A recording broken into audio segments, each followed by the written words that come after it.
Hey everybody, another video on my Bronco here. Gonna do one over how to mount antennas on the back body of your Bronco using springs and balls like this. First off, don't just drill anywhere in the body of your truck because there's braces back there that you want to miss and there's braces that you want to hit, and so there's certain spots you want to drill at. You see mounts like this quite a bit, and these are okay on places where you have a hard surface like a mirror or a toolbox or something solid, but on a Bronco you don't want to use it because on the sheet metal of a Bronco you don't want to use it anyway, because for one, it just points straight up and down, so it'll just follow the angle of the body of the Bronco, and two is it only connects in two spots, so it's not getting a lot of coverage where it's attached to the body. And the more coverage the better. It's going to keep your body from bending. Here's that angle I was talking about on the body of the Bronco, how it angles up at an angle instead of just straight up and down.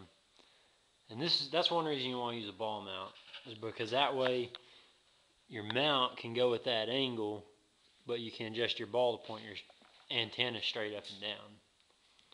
Because if your antenna just follows that angle of the body, then your antenna is just going to be crooked like that. Also, you got that more coverage I was talking about. The diameter of this is a lot bigger than just one of those L-shaped mounts, plus it attaches in 3 places instead of just 2, and they're more spread out. And so the more coverage, the less bending in your body you're going to get. It's not going to try to bend the sheet metal as much. When you get your ball mount, make sure you get a spring, because when you go through wind, your antenna is going to push back. Places to drill, you're going to want it about in the middle of in between your chrome strip and the top of your bed of your truck. And so the space from here to here, from the top to where you're going to drill your hole, is around 3 3/4. This doesn't have to be right on exact, but it needs to be somewhere close to it. And as far as distance from the back of the truck goes, you got a little space where you could go more or less, but what worked really great for me is from where the chrome connects just straight up. Now if you don't have this chrome and can't tell exactly where this is, measuring from about right here in the center of this straight back, you're looking at about 14.5 inches. And the size of hole might be different depending with which ball you get, but it'll say in the instructions when you buy your ball mount what size of hole to drill in the center. And that way you can drill that, stick it up there, and after you stick it up there, you can tell where your 3 small mounting holes need to be. I went ahead and took my rear quarter panel loose on the back end of the truck in the cargo area to show you what's back here. Now, when you get back here in your insulation, this isn't the outside body of the truck. This is another layer of metal. And so what you're going to need to do is you're going to need to cut through it, because once you have a hole in the outside of your body, you're not going to be able to get to the inside of your mount to tighten the nuts or plug it in. And if you measured yours exactly how I have mine, then measure them from this corner straight back to where your antenna is going to plug in is going to be right at 8 inches.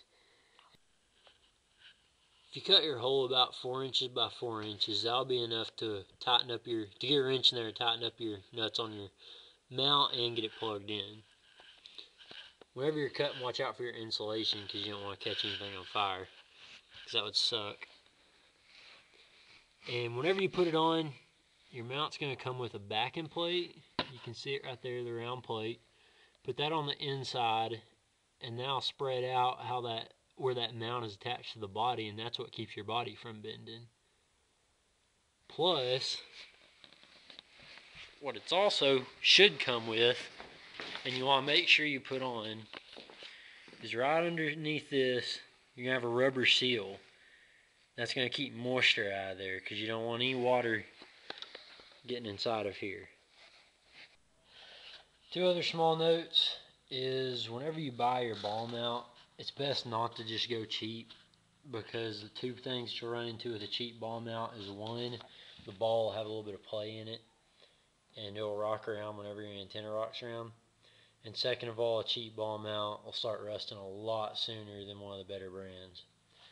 And second, I don't have them on mine, but it's a good idea, is to put some kind of ball or something to keep it from hitting the body of your truck on the shell, because if this rubs around on it very much, then eventually it's going to start messing up your paint.